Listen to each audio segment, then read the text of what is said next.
Yo, what's good, mi gente? You is now tuned in to Pura Cultura Sin Censura, and this is your boy Lazy. And I'm Smiley. And together, we are the Maxi Maxi Twins. Twins. Yeah. Yo, man, we on the pod. We back in the pod, man. You know, podcast situations are pretty popping right now, Smiley. Podcast life, baby. Yo, it seems like podcast beef is realer than rap beef these days, bro. You know, I used to think it was funny when people were starting to say, like, the YouTube streets are real. Hey, these YouTube streets, bro.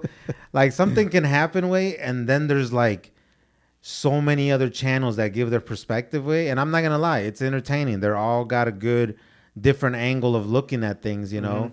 And you can't really it's really interesting how you can look at different channels and they're looking at the same situation. They can have a different perspective, and you're not like, oh man, you're fake, or you're a bitch for thinking that way. You're kind of like, oh, I understand why you think that, you know what I mean? And you can have your own. Yeah. But today, it was like impossible to not see the Hoodstock situation with Lucky Sansu. I believe that's his name. I forget the last part of his name. And Lefty Gun Playway. You know, they had a interview yesterday, and shit looks like it was going dope.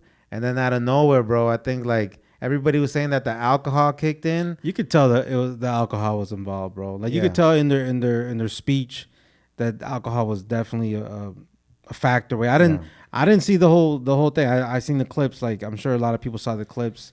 Well, that's the thing about when situations like this happen, way. Like me, you know, I usually have my podcast lined up that I'm gonna listen to, but when I seen that this happened, I didn't get the info of where it happened in the interview. You know what I'm saying? So I went and watched the whole thing. Okay. And I ain't gonna lie, it was a pretty interesting, entertaining interview. You know, the homies. They are those homies that should be in an interview or in a room together having those conversations. So I was like, all right, cool. I fuck with both homies' perspectives. You know, Lucky handling his interview the way he does it, you know, usually are pretty dope.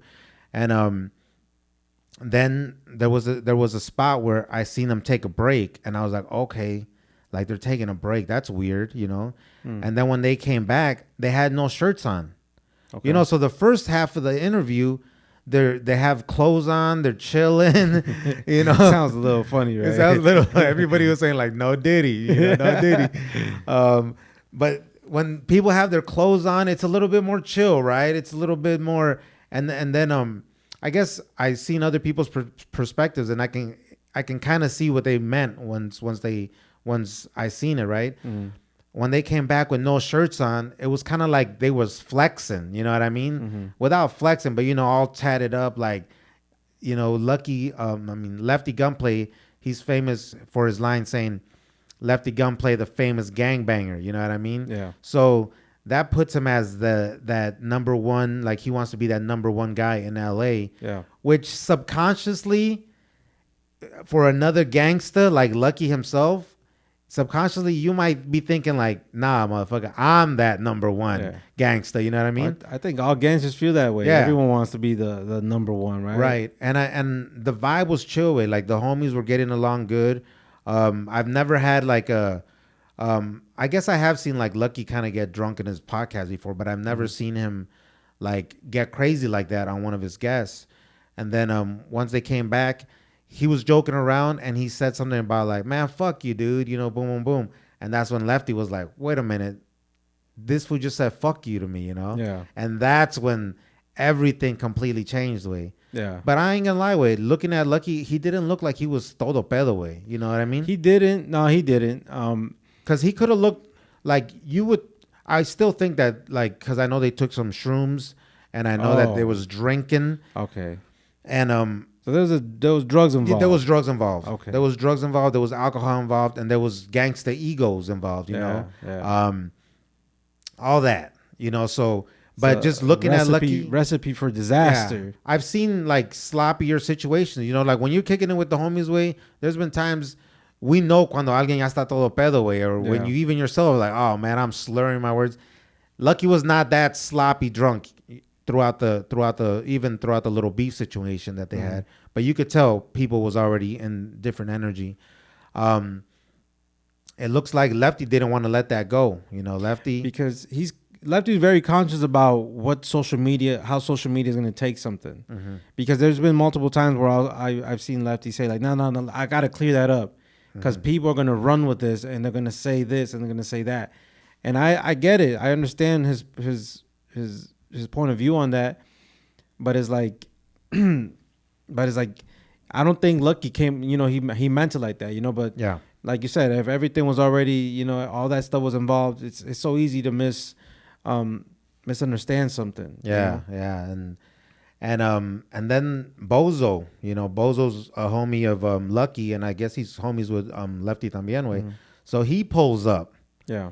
Which again, it was kind of weird, way, but when I was watching, I was actually just listening. I wasn't watching it. So you was watching a room full of tatted up cholos, bro. Yeah. Well, you couldn't even concentrate at work. No, mames, way. When I ended up watching the end, yeah, everybody was shirtless, way. You know what I mean? So Bozo gets there and he gets on the mic también, way, but he was like on a different. He wasn't like at the main table. He was like at a different station. And they're like, hey, bro, you're going to record with us? You got to take your shirt off, you know? So Bozo también, you know, because he wants to let it be known he's a gangster himself, you know? Yeah.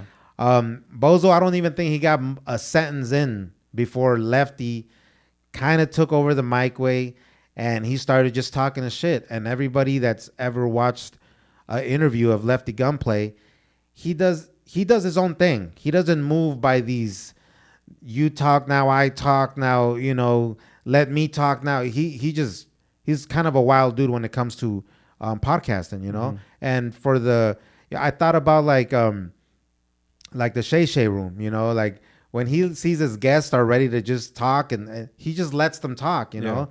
And I feel like Lefty Gunplay is one of those dudes that is just let him talk, bro. Like this dude's gonna give you some dope content. Yeah. But I think there was already too many back and forth, and he he reminded Lucky about him telling them fuck you. Oh, he brought it back. Yeah. And then Lucky was like, bro, I already apologized. Yeah. You know? And then that's when things kind of got heated. And Lefty, you know, sometimes he might say things without really like meaning it, but he said like, man, I'll just walk out of this podcast, you know? Like a young dude might just be talking shit. Yeah, and Lefty said that. Yeah, Lefty said, I'll just walk out of this podcast. And then that's when Lucky took it disrespectful, like, yo, you're gonna disrespect like my platform. Yeah. Which in a way, in a weird way, it's kind of like disrespecting your crib, right? Like when you have a guest over at your crib, like now you're disrespecting me in my own crib, homie. And it looked like just Lucky just went from 0 to 100 way. Yeah. Like real quick. Yeah. You know, from like, you know, and I respect all those homies way. So there's no disrespect in the things I'm gonna say, but it's the very common thing that you see way with homies, and it's a very gangster situation. Another Tuesday in the barrio, you know what I mean? But I was like, it's funny how you can go from like, I love you, homie. Nah, bro, you're my boy. You know, I love you. It's so crazy how we throw words around with no real feelings in them that we can tell somebody, yo, I love you. And then 5 seconds later, you're standing up. Let's shoot the fade. Yeah. Man, I'll fuck you up, man. Yeah. Get the fuck out of here. Like, so in my mind, I'm like, yo, bro, like, that's fucked up that we throw these words around of like, that's my homie and we show respect around here. And I'm not even just talking about them specifically, right? I'm just talking to them in general of like situations that happen like that, how things can escalate super quick from going to like, yo, mi respeto, homie. Yo, you know, I love you, carnal. Yo, boom, like this. And then somebody no le cae algo, way, and they're ready to just, you know, risk it all and crash out, you know? And I seen that way, and I think a lot of people are talking shit too about Lefty because they're saying he turned down the fade. But I feel like Lefty didn't do it because he was scared or because he's a bitch or anything like that. I feel like Lefty has respect for Lucky. Yeah. You know, he has respect for Lucky and his homies. So at the same time, he didn't want to turn up like that. Yeah. But people see it as you were scared. But it's like people don't understand. Like when you got respect for someone, even if you see them like kind of turned up, ready to take it to another level. If your mind is not at that level, and if you're not like that drunk or if you're not that high, you're still in your senses that you can still be like, nah, bro. Like I got love for you. I don't want to fight you, bro. Yeah. You know. So I don't see that. I don't see I don't see why people are quick to just want to call people bitches, bro, or punks because they don't want to. They supposedly they turn down a fade. Yeah. But it's like, the world wants to see you crash out, but at the end of the day, you're the one that's gonna face the consequences. So Yeah. I don't, I ignore motherfuckers that are on the comments talking all that gangster shit like, oh man, he turned down the fade. I thought you was the big stepper. I thought you were this and that. And it's like, yeah, it's easy to type that shit on your phone and all that, man. But It's like bait, right? It's like everybody's throwing. they're this. instigating. Like before they used to instigate in person, but now people instigate on over social media. And I ain't gonna lie, that shit still gets to you. If you read the comments, it will get to you. Yeah. But excuse me. But yeah, bro, I don't like that, bro. Like I gotta be honest. I don't like because there's been situations where we've had homies, and I'm using quotation marks for the people that can't see me, that want to fight you. Yeah. And to them it's like, nah, let's just throw 1-on-1, bro. And after that, fuck it, we'll squash that. We'll squash that beef and we'll go on from there. It's like, you don't understand me, bro. You don't have the heart I have, because I'm not scared to fight you, but just know once I fight you, I'm never gonna fuck with you again, because that's how I'm built. If I fight you, I'm gonna fight you like you're a stranger, and after that, bro, ties are cut, and you go your way, I go my way. Like there's no, I don't hang with somebody, and I don't tell someone you're my homie, and I don't tell someone, yo man, I got love for you, if I can fight you. Yeah. Because that, if you're trying to knock somebody's head off, yeah, how are you gonna tell that dude that you love him, right? And that's and I'm speaking from my perspective, my point of view. Everyone grows up different. Everyone has different. There's different subcultures, Yeah. and especially like in what we're talking about in barrios. You know what I mean? There's people that grew up with each other, and that's just the standard. Yeah. Like, yo, you could box your homie way, and then you're still part of the barrio way, so you shake up and go have a fucking drink together and smoke a joint. You know what I mean? It's like, yeah, bro, life ain't that perfect, bro. I feel like, bro, like shit's already complicated as it is, right? When you got a lot of homies, when you got a lot of friends, when you got a lot of people that hang out, it's already complicated because there's people that already got bad feelings towards you. There's already jealousy. People are already envious because, for whatever reason, you might have more money than other people in the crew. More girls. You might get more girls than some other people. You might not have put in that much work like other people have. You might, for whatever reason, there's already certain feelings in the mix, and then you add a fight into it. Yeah. That's just gonna keep escalating until more hate. So, me personally, I don't fight my homies. I've never challenged one of my homies for a fight.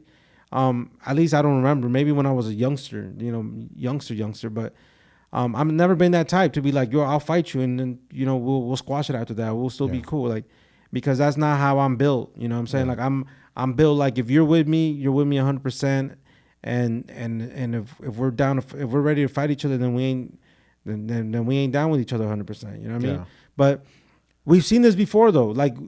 When I seen that clip and I seen how Vatos was ready to go at each other, it's the same old story. You know what I'm saying? And that happens so much when homies are kicking it, drinking.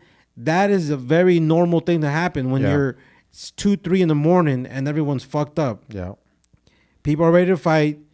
Usually some of the homies are the ones that are more chill, relaxed. They break it up and like, yo, calma, this and that. And then boom, everyone, chills out.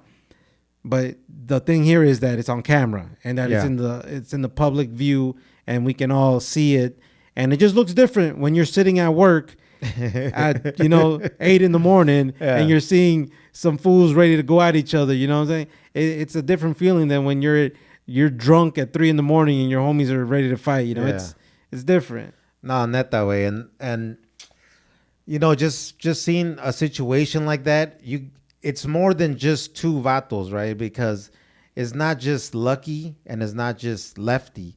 Lefty had already been having a conversation about, he's sat down with big, like, what do you call them? Like record labels. Mm-hmm. The top record label, like, people. and that they've told him, we feel like you're a liability. You know what I mean? Like, we want to sign you. We're going to put this amount of money on the table. Will you accept this amount? And he said that he actually hung out with some of these like top manager dudes, right? Mm-hmm. And he said he might have not acted 100, or he might have not acted the way he should have. That the next time he talked to them, they thought he was more of a liability, so they even knocked down more money. Oh shit! You know what I mean? So it's like, imagine he would have got a fight on.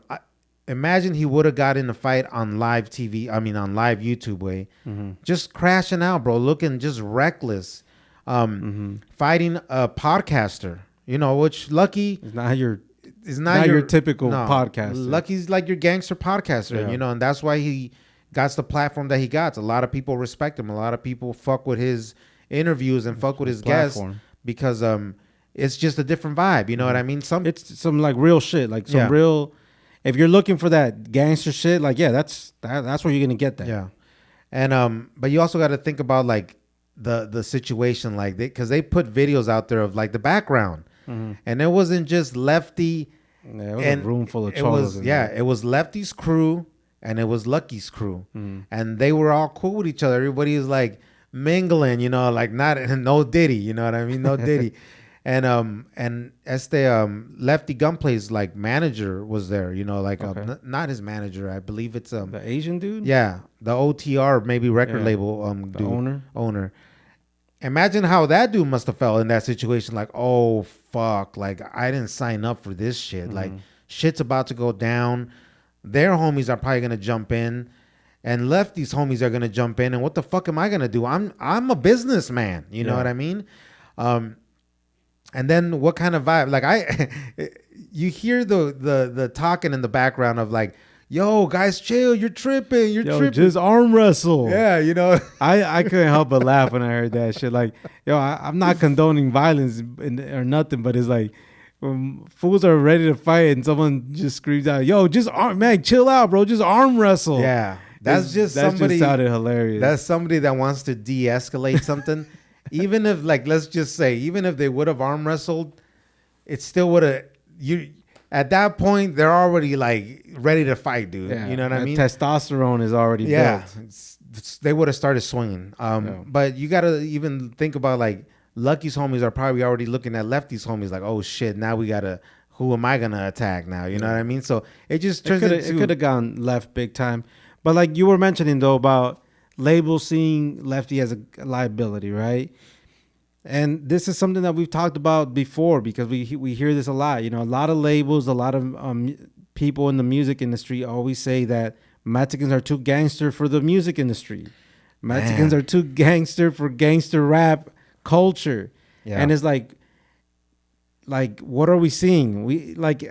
I'm not trying to add more to what's happening or bring more attention to it, but we got to speak about what's really happening. Like that situation right there, it's not a good look. No, it's not a good look for a rapper that's going to go to big labels and sit down and make big deals. And like, I hadn't seen that part where he was talking about, they're seeing him as a liability. Yeah. But now they're going to see him more as a liability. You know what I'm saying? Even though he was chill about things, like, people from other cultures, other backgrounds see that image, that visual of some cholos, tatted up cholos ready to go at each other. That makes motherfuckers nervous way. You know what I'm saying? Like even us, we grew up around motherfuckers like that, and you see that and like, oh shit, that shit is about to get real up in there. I would never want to be in that room right now. I'll be like, yo, I'm peace. I come in peace. Yo, I'm gonna go grab some chelas, homies. You vatos need anything? I'm gonna go to the gas station. Y'all need some? I wouldn't be coming back to that motherfucker. No, but that's we've been hearing that, bro. People say that Mexican rappers are too gangster for the industry. And that's what we're seeing, right? Yeah. Just off of that. But now what's a popular topic that's coming back up? You know what I'm saying? Like we don't get involved in gangster politics. We don't get involved in none of that. But I will say, like, we're neutral. You know what I'm saying? We're not just because we're in Minnesota, we're neutral just because we're neutral off of just who we are. So it's like I listen to any music that I want. It don't matter if they're northern rappers from Northern California, Central California, Southern California, Texas, Chicago, New York, Florida, whatever. Like, I don't care what gang a Latino rapper represents. You know what I'm saying? If it's dope, I listen to it. You know, I'm not. I don't have an affiliation or anything like that with anybody. So I rock with all music. You know what I'm saying? Just like I listen to Snoop and I listen to The Game. You know what I'm saying? You never hear black people saying, "Oh, y'all, you can't listen to Game. He a blood." Yeah. You know, you a Crib. You can only listen to Snoop. You know, right. You never hear no one really saying shit like that. Way. You Nipsey and fucking YG. Right. You know what I'm saying? You don't hear that in the black community, in the black hip hop, because all everyone cares about is just music. You know what I'm saying? And money. And especially money, right? Yeah. So it's like in the Mexican community, bro, in the Mexican hip hop culture right now, that whole thing, the Southern California versus Northern California, is getting brought back up again. You know, and people are trying to spark shit up, you know, and they're trying to give credit to certain people, and I feel like it's not even worth mentioning, and it's not worth even trying to make that a thing. But it's like people try to give certain platforms like oh, that platform is sparking the beef between North and South again, and this and that. And it's like, nah, like I'm not gonna get too deep on it because I might go extra, but it's like, like, first of all, like, don't do that. Don't give platforms that are not even Mexican type of credit or type of involvement in the Latino Mexican world. Yeah. But second of all, like, I feel like Mexican hip hop, Latino hip hop has never been as popular as it is now. Like, why spark that up again? Yeah. Why make that a thing? Why make that a problem now when, like, people are getting that attention? People like rappers like Mexican OT, rappers like even Lefty, you know, and Lefty's one of the guys that are getting brought up in that whole mix. It's like, you guys are getting attention, you guys are getting plays, you guys are getting following, streams. Why make this a thing? Yeah. Why lose potential fans? Why lose, you know, why do all that when you're getting the opportunities that, you know, Latino rappers have never gotten, bro? I feel like it's a waste of a shot. Like, right now it's like an opportunity for people to, you know, come in. You know what I'm saying? Like, they crack the door in. It's time to kick that bitch in, you know, but people are I feel like they're trying to distract them with that same old shit, bro. Yeah. And a lot of the times the artists, they believe that they're doing the right thing, way. You know, they believe that they have enough influence or control to just let the people know, no, our music's the real shit. Don't listen to that shit.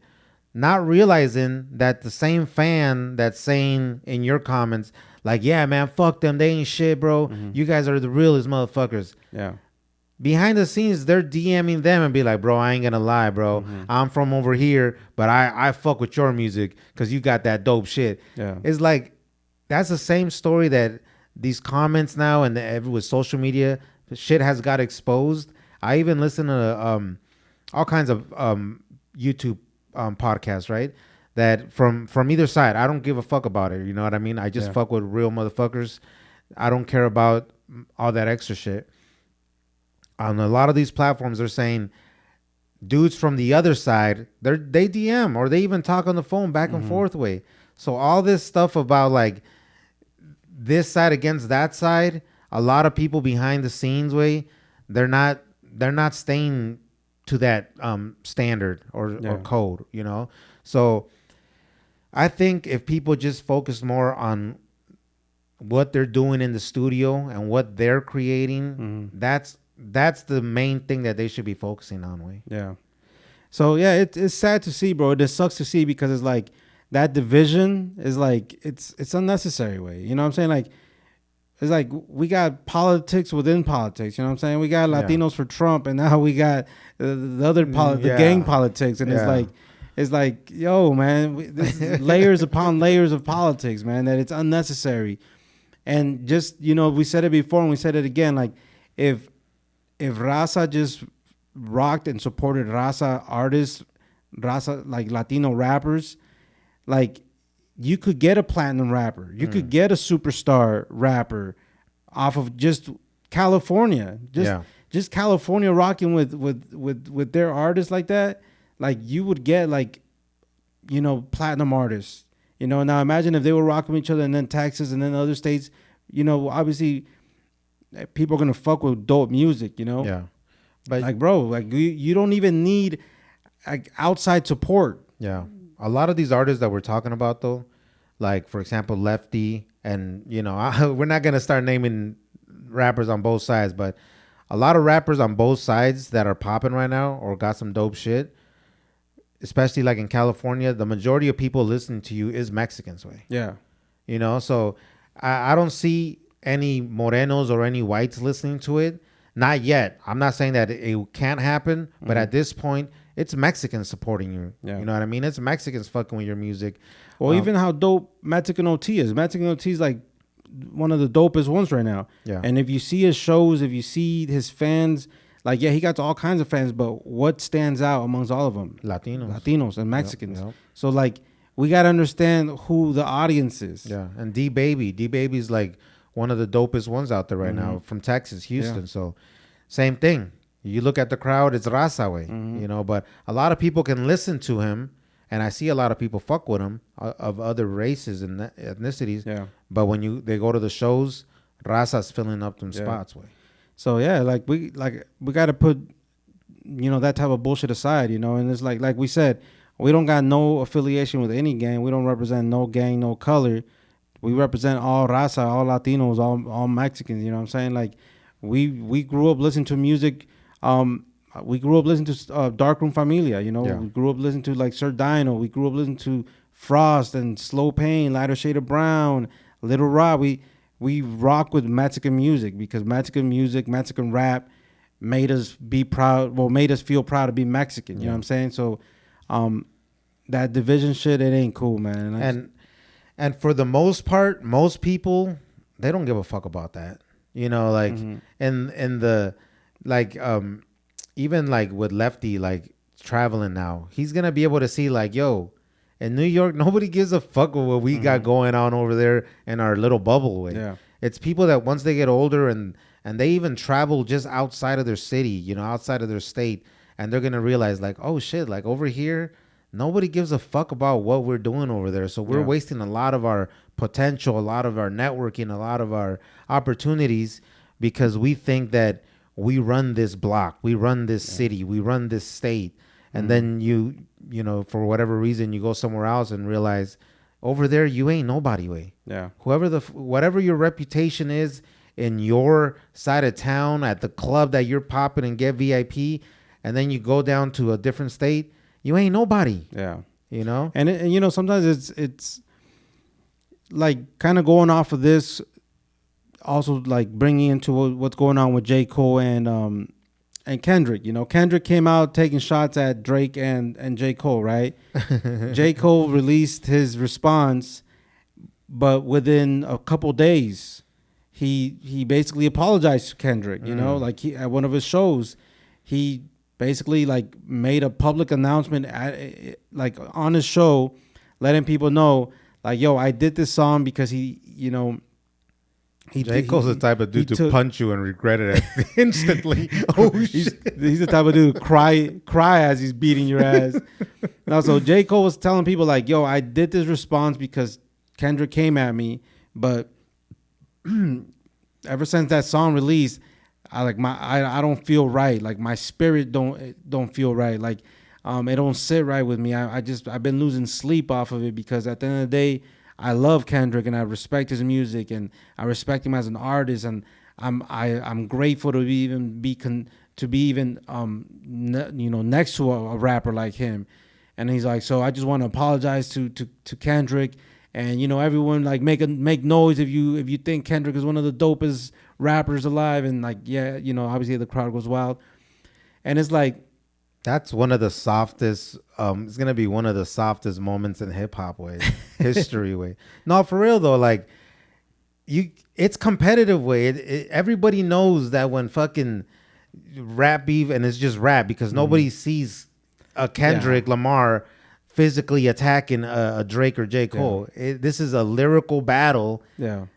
Bro, why the fuck did you have to apologize? I ain't gonna lie. You should have apologized because you didn't come as hard as you should have came. I ain't gonna lie, bro. Kendrick dissed Drake and J. Cole on a hard ass song already, right? Yeah. And a song that everybody's listened to. It. You go to football games, baseball games, or whatever, they're playing it in the stands. Everywhere, everybody who's sharing stories or posts on their social medias, they're playing that song because it's hot. Period. It's hard not to keep adding that song to your story. Yeah, it's hard because it just creates a vibe. Yeah, and it just happens to have Kendrick Lamar dissing Drake and J. Cole, so they're constantly getting reminded of like this hard ass song that's getting played everywhere I go. I'm getting dissed and I haven't responded. Yeah. And I ain't gonna lie, J. Cole's response, it was dope, but it was not hard. Like as far as the beat was dope, his bars were dope, but it was not a contending, rap diss to Kendrick Lamar. Yeah. And that's why he felt bad. And mostly, I feel like maybe it didn't come that hard because he didn't have them emotions and them feelings to begin with. But I'm conflicted, you know what I'm saying? Because like the hip hop fanatic in you is like, damn, that's not what I wanted to see. That's not how I seen this play out. Yeah. Because in reality, we're used to rappers going back and forth with each other, and it's fun, and good music gets created along the way. But so it's like I'm conflicted because that's kind of like what we were expecting and we were hoping, and obviously we just wanted to stay in music. It's not like we really want some shit to really happen to any of them. Yeah. But the grown version of me sees J. Cole and I see it as like it's a learning experience for him. That next time, don't let people hype you up around you and make you make you want to do this response just so you can turn around and apologize because you don't got the I'm not saying like you don't got the heart for it, but you don't got the heart. Like basically, you don't got the heart for it to like play this role and play this out like that. You know what I'm saying? Like that ain't in you no more. But so it was a weak response though. Way it wasn't that bad way. It was weak way. Nobody's talking about it. Everybody's talking about it that he responded, but nobody's talking about how hard it was and how Kendrick now has to come back. Yeah, okay. You know what I mean? Like it wasn't a response worthy of being one of the top three. It's hard to go against that beat because he came out like he didn't come on the hard. It would have been a better, because I'm a fan of J. Cole también way. It would have been better if it would have just been a hard ass response. Yeah. And he came and been like, you know what? I didn't even have to do homie like that because that would have been that would have been ideally that would have been the shit, better, right? Like I didn't have to do homie like that because I'm actually a fan. Yeah. But the song's gonna live forever, and it's just a dope ass response. But it wasn't that. It was like it wasn't in my spirit to even do that. It's kind of like saying like it didn't go that hard because I didn't even feel like that. It's almost apologizing. But realistically, is because you knew it was whack way. Yeah, so I mean, I'm conflicted on that. But did you listen to the rest of his album though? Yeah, I thought it was pretty dope. Yeah, I'm conflicted on that way because once he came with that soft ass apology and moment, I can't even listen to the album right way. It's like, bro, you fucked up. You fucked up your album way. Now I can't listen to the rollout. And now fucking Future and Metro Boomin, they're about to drop the second part to that album on Friday. There's a second part to this? Yeah, it says, "We still don't trust you." Oh, damn. So now people are like, is Kendrick coming back? I've been having that one on replay. Nonstop. But, yeah, learning experience, bro. Like, if don't let people hype you up just to come with an apology on something. Like, now now J. Cole's like, I'm sure he feels like I should have just not responded to that shit and just let that shit alone. Which it would have been a lot better than to respond and then apologize. You know what I'm saying? But it's because that could always go either way, right? Like he could get praised like, wow, man, it takes a big motherfucker, like a big man, real man to apologize to somebody in the middle of his concert, like, but no, nobody is seeing it that way at all. They're like, what the fuck? This dude apologized to Kendrick 2 days after the response way? Yeah. We some toxic fans, man. Yeah, man. So, you know, that's kind of just the shit that's been going on, way. But before I know we're kind of running a little long, way, but before we cut it off, way, and just finishing up the going back to the Hood Stocks and Lefty Gun play, you know, it looks like Hood Stocks, he mentioned on a post that he's going to take a break because I believe he kind of has to figure some things out. I don't think he's proud of himself, way. You know, you didn't hear the episode, but they were talking about drugs, you know, and Lucky was talking about that he's having problems staying away from drugs and staying away from alcohol because he's had issues before, but he says that now is like calling his name again. And I don't believe it's like the hard shit that he used to do, but it's still something that's affecting his, you know, him personally and his responsibilities, I'm guessing. And I think that this situation was just like that point where it's like, you know what, I got to get my shit together because he got a dope platform where he's one of the biggest ones for Raza, you know. And just like we had a conversation before and we're like, do we need the food community? Do we need Foods Gone Wild? Like, hell yeah, they're still part of the community and it's dope. Yeah, we need all the Latino platforms. Yeah, you know. And Hood Stocks is one of those platforms that we need, way. And you see in the comments that people are like, man, you fucked up, Lucky. You drink too much. Stop drinking, man. You let go of that alcohol. And then he posts up that post of like, yo, I want to take a break, man. I'm going to be back later on at a further date or some shit. And then people are like, don't stop now. Use this opportunity to, you know, to get the bag. I would do this. I would do that. And it's like, motherfuckers switch from one post to another. That's why they say, bro, you can never keep everyone happy. So you gotta just do you. You know what I'm saying? But yo, you know, it is what it is, man. Yeah. You know, like everyone knows what's best for them, bro. You know? Yeah, everyone knows what's best for them. And Lefty también was talking about that he's dealing with some substance abuse también, but he feels like he has control of it. You know, he feels like he ain't taking no losses because of what he's doing, you know. Yo, everyone got their demons way. You know what I'm saying? Like everyone got their demons and everyone got their like vices way. Like there's some shit that motherfuckers just can't let go or like they can, you know what I'm saying? Like everyone has that, but everybody has one thing or another. Yeah, but you know, one thing that I can say way is that the busier that you stay, the less time you have to do stupid shit way. You know what I'm saying? Like, even this past week, I was so busy doing what I was doing, bro. Like, I had no time for social media, which that's like one thing that is like, I like social media, right? It's entertaining, but do I feel productive? No, I don't, you know? Yeah. So staying busy keeps me off of social media, wasting my time. Just, I don't know, like you're like sometimes when you got a lot of like stuff going through your mind, bro, like sad stuff when you think about, you know, things in your life that's happened or, you know, family stuff or whatever. You don't have time to even be sad way because you're so busy doing things way. So it's like staying busy, staying productive. It doesn't give you the time to be sad or depressed or none of that shit. And also your environment, your surrounding, right? Like, if you feel like you're having issues with certain things, don't bring those people around that are constantly doing that shit, you know? So that's one of the things that is going to help you is just who are you keeping around you and who's really looking out for your best interest. Yeah. Because everybody has their thing. Like they were talking about like drugs and alcohol. You know, Lamar Odom, you know, the dude that used to be married to Chloe. Like I don't think he's married anymore, but he just had a wife. I seen this a while ago. He's addicted to porn, you know. So she had to have an app on his phone that would block any type of like explicit like porn sites, or he could watch no porn on his phones. Right? She had to monitor him at all times. Damn. So that's kind of like it's crazy. But then you have to think like that's also an addiction. It is an addiction. Just like somebody is gonna go around everything that he needs to do to get that bottle of alcohol, or somebody's gonna get that drug, that bag. Somebody's gonna get whatever they need, right?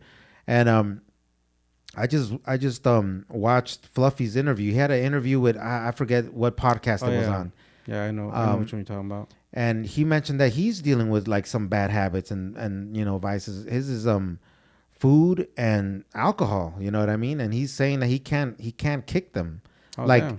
I don't feel like he has a problem that it's affecting him being successful and like Nah, because we see that motherfucker he's touring winning, everywhere. right? He's winning, but he's not proud of the fact that he can't cut those or like reduce them to the point that he would feel proud of himself. I believe, because he brought that up at least 3 or 4 different times throughout that interview. Yeah. Like I wish I could stop eating as much or unhealthy, and I wish I could stop drinking and exercise more. Yeah. To some people are like, bro, that's kind of easy, bro. Mm-hmm. But to some people it's like, nah, that shit's hard way. Once you create habits, it's we've had our habits. Some are easier than some are more difficult than others. I don't think none of them are easy. Yeah. And people will always continue to have something that they want to better themselves. And I think that's a good sign that you want to, put effort into self-improvement. But it's always like, chase that. Yeah. Everyone's going to have keep some, working. Bro. Everyone's going to have some, like, I think, yeah, everyone's going to have challenges in life. You think some people are addicted to like working? Like workaholics? That's what they say, workaholics. Right? Like, I seen this video and it was kind of sad, but I think the dude was trying to be like influential or like, nah, that's not the word. It's like motivational. He's like, I work every day, to provide for my family. He's like a millionaire, right? It's like, and then my daughter told me, Daddy, we don't need no money. I just want you to stay home with me and just spend time with me. He's all like, and at that moment, I told her, baby, I do this so you can have everything you have. And then he said he flew out and went to, do the business that he had to do. Yeah. And everybody in the comments was like, you missed the opportunity, dude. Bro, like you missed the flat opportunity that she was drawing for you that said, I don't care about nothing else, bro. Yeah. Just kick it with me this weekend. Yeah.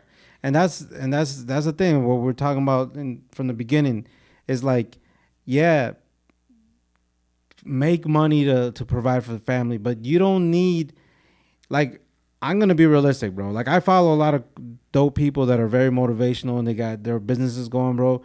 These guys, like, some people are trying to shoot for $100 million, way, $500 million, $1 billion, way. Like, in reality, way, I don't have an ambition for shit like that, bro. You don't need that much money, way. Yeah. You know what I'm saying? Like, and one thing like I do tell like my kids, bro, is like, money without family is nothing. Like, you could have all the money in the world, and if you don't have like your like if you're not good with your family, and if you don't got good friends around you, that money's worthless. Like, so it's like, at the end of the day, as long as you're making a good living, you're living comfortably, and like, that's all that matters, way. You don't need $100 million, way. Like, I forgot who said you can only buy so much shit with that, bro. Like, after a while, like, you're just gonna be a depressed, rich motherfucker. Way. Like, that don't sound good, man. Because like, people use I don't know if it's a justification or maybe it's their true intentions, but they say like, I want to get all this wealth so my kids, grandkids, and great grandkids can have it made, and it's like, really, bro? Like, what drive are they gonna have? And not only what drive are you gonna have, like, you're gonna be dead. You don't even know what the fuck they're gonna do with your money, bro. Your main focus should be building enough for yourself and your family, and building for your kid, and raising a strong kids so that they can raise strong kids that they're gonna be successful, because you're teaching success and you're teaching like financial education and all that shit. Yeah, leave them some money, way, but trying to leave somebody like 500 million, 200 million, way, I think some of it, in my personal opinion, is just ego, and just be like, oh, look what I built. Like, look at me, I'm not worth 20 million, I'm worth 100 million. It's like, and I think that they try to justify it by like, I just want my family to be good. And like, no, motherfucker, you want to brag to a certain point. Way. No, and they say usually the third generation, but like the third generation loses whatever wealth that family created. You know what I mean? And it goes because of the lifestyle and the way you're raising the next generations, right? That's the real reason. Yeah. But it goes back, like, there's one thing, bro, and we're gonna head out, bro. Yes, sir. But Guillermo del Toro said this, bro. like enjoy your life, bro. Like enjoy your life. And like he's like basically he said this thing like being the richest person in the world, that's not even important. And he's all like, he named like these super like known famous like poets back in, I forgot, like 100 or 200 years ago.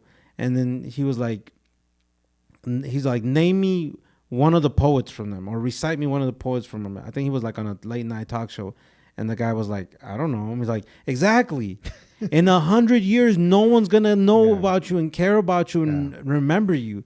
So make sure you enjoy your life while you're on this earth, because that's all that matters. Because in 100 years, we're not even gonna be a memory. You know, but most of us. Even the weekend that you die away, they say that 50% of people, the weather will depend if they're gonna attend your funeral or not. Way, if it rains, it's like, fuck, it's raining. Way, I'm gonna just send my love out to the family. You know, shout out to them. Fucking Facebook, like he was a good man. But all that shit. Way, we're gonna leave it like that, man. You know, it's Monday night. We're here getting it in, and we still got other responsibilities to do, mi gente. But you already know, keep grinding, keep getting it, and. You know, just like one of the big conversations we had today, you know, with the situation on hood stocks, we all have our bad moments, way, and a lot of times we do tend to beat ourselves up. I'm guilty of that, and you know, some of that stuff you see it and you're like, okay, like we're all fucking human, way, and we all fuck up. But you know what? The best thing to recover from doing, you know, some shit that you're not very proud of yourself of, is to, you know, better yourself and start taking the steps of doing things that you will feel proud of yourself when you look in that motherfucking mirror, way. So I'm gonna keep it like that. Yo, mi gente, this is your boy Lazy, and I'm checking out. Peace. Yes, sir. So be looking out for some new merch. We're gonna be rolling out new merch soon. So stay posted, mi gente. And like always, thanks for the support. Have a dope, productive week, and fuck anxiety, fuck depression, and you know, stay up, mi gente. We out. Peace.